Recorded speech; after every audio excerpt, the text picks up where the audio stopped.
ریاض airport کا departure lounge رات کے 3 بجے 52 سالہ اسلم شیخ ہاتھ میں 2 بکسے لیے فلائٹ کا انتظار کر رہا ہے۔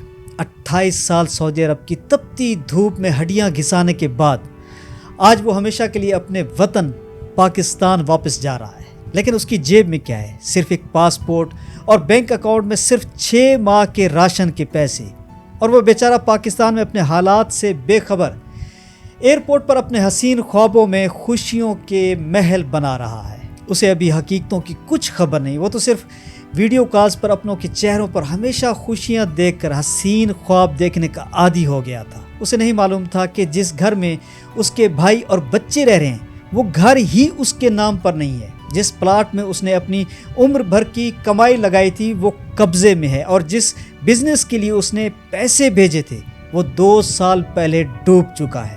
اسلم شیخ اکیلا نہیں ہے، یہ تقریباً ہر اوورسیز پاکستانی کا المیہ ہے جو جسم بیرون ملک چھوڑ کر آتا ہے اور اپنا دماغ اور پیسہ پاکستان میں غلط ہاتھوں میں سانپ کی طرح پالتا ہے۔ اسلم شیخ نے 1996 میں جب جپسم کی فیکٹری میں مزدوری شروع کی تھی تو اس کا ایک ہی خواب تھا، اپنے گھر والوں کو امیر بنانا، اپنے گھر والوں کو آرام مہیا کرنا، ان کی ترقی کے لیے دن رات محنت کرنا۔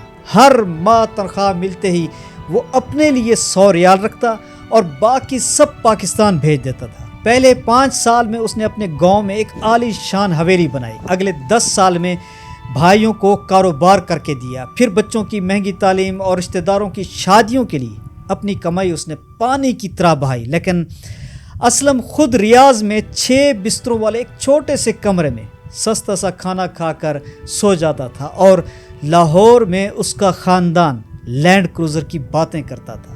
یقین جانیے اسلم کو لگتا تھا کہ وہ ایک عظیم باپ، ایک بہترین بھائی اور ایک کامیاب انسان ہے۔ پھر آیا سال 2024 جب اسلم نے یہ فیصلہ کر لیا کہ اب بہت محنت کر لی، اب وطن واپس جا کر اپنی جمع کی ہوئی دولت، جائیدادوں اور بزنس کو سنبھالوں گا، باقی زندگی اپنوں کی محبت میں آرام سے گزاروں گا۔ لیکن قسمت کا فیصلہ بڑا کربناک تھا۔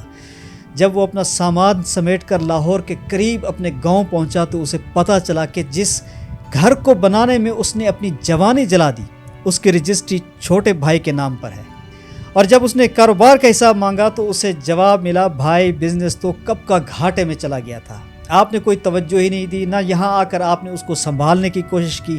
اور سب سے بڑا کلائمیکس جس دن اسلم بیمار ہوا اور اسے علاج کے لیے 10 لاکھ روپے ضرورت پڑی تو اس کے اپنے بچوں نے ہاتھ کھڑے کر دیے کہ پاپا ہمارے پاس تو سیونگز ہیں ہی نہیں۔ یقین مانیے اسلم اس رات اپنے بنائے ہوئے عالی شان گھر کے ایک صحن میں بیٹھ کر کافی دیر روتا رہا، اور اس نے سوچا میں نے 28 سال کیا کیا۔ اسلم کی آنکھوں کے سامنے اپنوں کے پل بھر میں بدلتے چہرے گھومنے لگے، ان کے خوفناک الفاظ اسلم کے لیے کسی طوفان سے کم نہ تھے، اور یہی وہ اسلم کی خطرناک غلطی تھی جس نے اس کی پوری زندگی کی محنت، محبت اور اپنائیت راہ کر دی۔ اب اسلم کے لیے زندگی کی ٹوٹل پراپرٹی اور سیونگ میں ایسا پچھتاوا رہ گیا تھا جو ہر پل اس کو ڈس رہا تھا۔ تھامس اسٹینلی نے اپنی مشہور کتاب دی ملینئر نیکسٹ ڈور میں ایک زبردست بات لکھی ہے، دولت وہ نہیں ہے جو آپ خرچ کر رہے ہیں یا لوگوں کو دکھاتے ہیں، دولت تو وہ طاقت ہے جو آپ کو آزاد بناتی ہے۔ اسلم نے سارا پیسہ، ساری زندگی کی جمع پونجی خرچ کی، لیکن وہ کبھی آزاد نہ ہو سکا۔ پردیس میں رہنے والوں کی آج ہم ایک ایک کر کے وہ غلطیاں سامنے لائیں گے جن کی وجہ سے یقین مانیے وہ اپنی زندگی میں بہت بڑے نقصان اٹھاتے ہیں۔ سب سے پہلی غلطی جو ہوتی ہے وہ ہوتی ہے ایموشنل بلیک میلنگ اور فیملی ATM کا سائنڈروم۔ دیکھیں اسلم کی کہانی کا سب سے بڑا گناہ کیا تھا؟ دراصل وہ ایک فائنانشل ATM بن چکا تھا۔ یہ اوورسیز پاکستانیوں کا سب سے بڑا نفسیاتی مسئلہ یہ ہے کہ وہ ایک گہرے گلٹ ٹرپ یعنی احساس جرم کا شکار ہوتے ہیں۔ جب وہ دبئی، برطانیہ یا امریکہ جا کر بیٹھتے ہیں تو انہیں لگتا ہے کہ پیچھے رہ جانے والے رشتہ داروں کے ہم مقروض ہیں۔ نتیجہ پاکستان سے ایک فون کال آتی ہے، چھوٹے کا بزنس شروع کرنا ہے، پھوپھی کے بیٹے کی شادی ہے، نئے پلاٹ کی قسط دینی ہے، اور بیچارہ اوورسیز پاکستانی بغیر کسی سوال، بغیر کسی لیگل ایگریمنٹ اور بغیر کسی بزنس پلان کے یقین مانے اپنے خون پسینے کی کمائی پاکستان ٹرانسفر کر دیتا ہے۔ رابرٹ کیوساکی اپنی کتاب رچ ڈیڈ پور ڈیڈ میں لائبلٹیز اور ایسٹس کا فرق بتاتے ہیں. یعنی جب آپ کسی ایسے شخص کو پیسہ دیتے ہیں جس نے خود کبھی 1 روپیہ نہیں کمایا تو وہ پیسہ آپ کا ایسٹ نہیں بنتا, وہ ایک ایسی کھائی میں جاتا ہے جہاں سے کبھی واپسی نہیں ہوتی. لیکن ٹھہریے, کیا آپ کو لگتا ہے کہ صرف رشتہ داروں کو پیسہ دینا ہی غلطی ہے؟ کیا ہوگا اگر ہم اپنا سارا پیسہ رشتہ داروں کی بجائے پاکستان کے ریل اسٹیٹ میں لگا دیں؟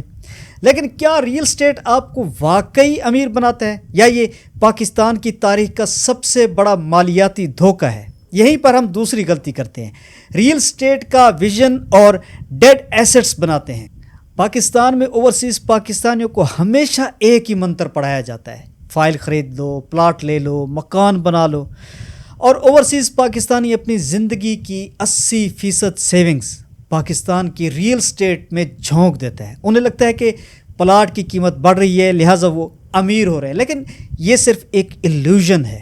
مورگن ہوسل اپنی شاہکار کتاب دا سائیکالوجی آف ویلتھ میں لکھتے ہیں کہ معاشی کامیابی کسی سخت ترین کوشش کا نام نہیں, کسی ہارڈ سائنس کا نام نہیں, یہ ایک سافٹ سکل کا نام ہے. یعنی دولت کمانا صرف نمبرز کا کھیل نہیں ہے, یہ اس بات کا کھیل ہے کہ آپ کا پیسہ کتنے لیکویڈیٹی یعنی نقد روانی رکھتا ہے. دیکھیں, جب آپ 2 کنال کا ایک پلاٹ یا فائل خریدتے ہیں تو آپ کا پیسہ وہاں فریز ہو جاتا ہے. اس پر نہ تو آپ کو ماہانہ کیش فلو ملتا ہے اور نہ ہی آپ ضرورت کے وقت اسے 24 گھنٹے میں بیچ کر کیش کروا سکتے ہیں. اوپر سے قبضہ مافیا, سوسائٹیز کا فراڈ اور انفلیشن یعنی مہنگائی کا بم. مثال کے طور پر اگر آپ نے 2018 میں 1 کروڑ کا پلاٹ لیا تھا اور آج وہ 1.5 کروڑ کا ہے تو ڈالر اور روپے کی قدر کے حساب سے آپ نے منافع نہیں کمایا بلکہ اپنی خریداری صلاحیت کا 30% گنوا دیا ہے. غلطی نمبر 3, غیر فعال سرمایہ کاری یعنی پیسو بلائنڈ انویسٹمنٹ, جو کہ تیسری سب سے بڑی غلطی ہے. اوورسیز پاکستانی سعودی عرب یا برطانیہ میں بیٹھ کر پاکستان میں ڈائریکٹ بزنس کرنے کی کوشش کرتے ہیں, اور یہ بھی 2 وجوہات کی بنا پر ہوتا ہے. ایک یہ کہ اپنے ملک میں اپنی جڑیں مضبوط کی جائیں, اپنا فیوچر بنایا جائے, جب واپس جائیں تو ایک چلتا ہوا کاروبار موجود ہو. اور دوسری وجہ یہ کہ شریکوں پر دھاک بیٹھے, پتہ چلے کہ بندہ راکٹ کی طرح بلندیوں پر جا رہا ہے, اور اسی سوچ میں بندہ بھائیوں سے کہتا ہے یار میں پیسے بھیجتا ہوں تم پولٹری فارم کھول لو, میں رقم بھیجتا ہوں تم گاڑیوں کا شو روم بنا لو. دیکھیں کیسے ممکن ہے کہ آپ کی محنت کا کسی دوسرے کو احساس ہو اور وہ اسی احساس کے ساتھ آپ کی مدد بھی کرے. نیپولین ہل اپنی کتاب تھنک اینڈ گرو رچ میں ایک قانون بیان کرتے ہیں کہ جس کام کا کنٹرول اور ماسٹری آپ کے ہاتھ میں نہیں ہے اس میں لگایا گیا پیسہ سرمایہ کاری نہیں بلکہ گیمبلنگ ہے یعنی جوا ہے. پاکستان کی مارکیٹ ڈائنامکس, ٹیکس قوانین اور سپلائی چین کو سمجھے بغیر صرف رشتہ داروں کی باتوں میں آ کر پیسہ لگانا ایسا ہی ہے جیسے آنکھوں پر پٹی باندھ کر تیز رفتار گاڑی چلانا اور پھر نتیجہ ایک خوفناک حادثہ. ہر ایسے باہر جانے والے کو رشتہ دار, دوست, بھائی ایسے ہی حسین خواب دکھاتے ہیں.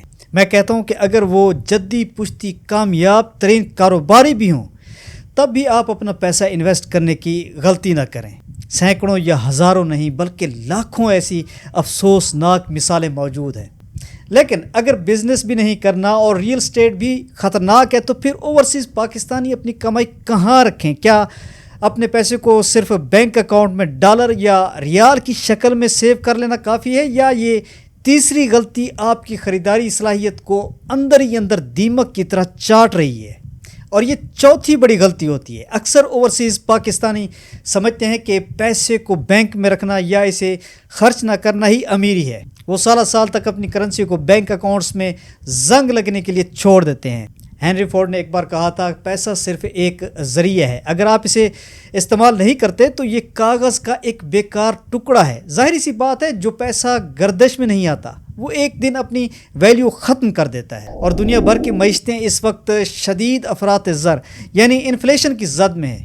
اگر آپ کا پیسہ سالانہ 10 سے 15% کی شرح سے گرو نہیں ہو رہا تو بینک میں پڑا ہوا آپ کا 1 لاکھ روپیہ اگلے 5 سال میں اپنی آدھی طاقت کھو دے گا. اور اکثر اوورسیز پاکستانی سود سے اپنے پیسے کو بڑھانے اور محفوظ کرنے کے چکروں میں اپنا پیسہ بینکوں میں ڈال دیتے ہیں جہاں پیسے کو زنگ ہی لگتا ہے اور وہ اسے محفوظ سمجھتے ہیں۔ سب سے بڑی غلطی یہ ہوتی ہے کہ وہ کبھی اسٹاک مارکیٹ، میوچل فنڈز یا بین الاقوامی انڈیکس فنڈز کے بارے میں نہیں سیکھتے، کیونکہ انہیں لگتا ہے کہ فائنینشیل ایجوکیشن صرف امیروں کا کھیل ہے۔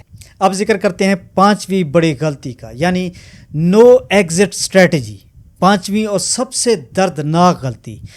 دیکھیں، واپس آنے کا کوئی روڈ میپ نہ ہونا۔ اکثر لوگ جب دبئی یا قطر جاتے ہیں تو وہ کہتے ہیں میں بس 2 سال کام کروں گا اور واپس آ جاؤں گا۔ وہ 2 سال 20 سال میں بدل جاتے ہیں، لیکن ان کے پاس کوئی ایگزٹ اسٹریٹجی نہیں ہوتی۔ وہ یہ طے ہی نہیں کرتے کہ انہیں کتنا پورٹ فولیو بنانا ہے جس کے بعد وہ ریٹائر ہو سکتے ہیں۔ وہ بس ایک سستی روٹین کے عادی ہو جاتے ہیں، صبح کام، رات کو کمرہ اور مہینے کے آخر میں ہنڈی یا ویسٹرن یونین سے پیسے بھیجنا۔ اور جب اچانک جاب چلی جاتی ہے یا صحت جواب دیتی ہے تو وہ اسلم کی طرح خالی ہاتھ پاکستان لینڈ کرتے ہیں، جہاں ان کا اپنا ملک ان کے لیے ایک اجنبی دنیا بن چکا ہوتا ہے۔ لہٰذا اگر آپ اوورسیز پاکستانی ہیں تو آج ہی یہ 3 کام کریں۔ پہلا، جذباتی حد بندی، ایموشنل باؤنڈریز، اپنے خلوص اور اپنے بینک اکاؤنٹ کو الگ کریں۔ رشتہ داروں کی مدد ضرور کریں، لیکن انہیں اپنے اوپر انحصار کرنے کا عادی نہ بنائیں۔ بہت زیادہ مخلص دوستوں اور رشتہ داروں کے کروڑ پتی بنانے والے مشوروں سے بھی بچیں۔ کیش فلو پر توجہ دیں، ایسے اثاثوں میں پیسہ لگائیں جو آپ کو ہر ماہ نقد آمدنی دیں، نہ کہ صرف اینٹوں کے ڈھیر میں پیسہ بلاک کر دیں۔ ایک اپنا نجی ایگزٹ پلان بنائیں، اپنا ایک ہدف رکھیں کہ کس عمر اور کتنے فائنینشیل پورٹ فولیو پر آپ نے واپس آنا ہے، اور اس کا کنٹرول اپنے ہاتھ میں رکھیں۔ یاد رکھیں، جو شخص بیرون ملک جا کر اپنے ذہن کا کنٹرول دوسروں کو دے دیتا ہے وہ کبھی اپنے ملک کا نواب نہیں بن سکتا، وہ صرف ایک پردیسی مزدور بن کر رہ جاتا ہے۔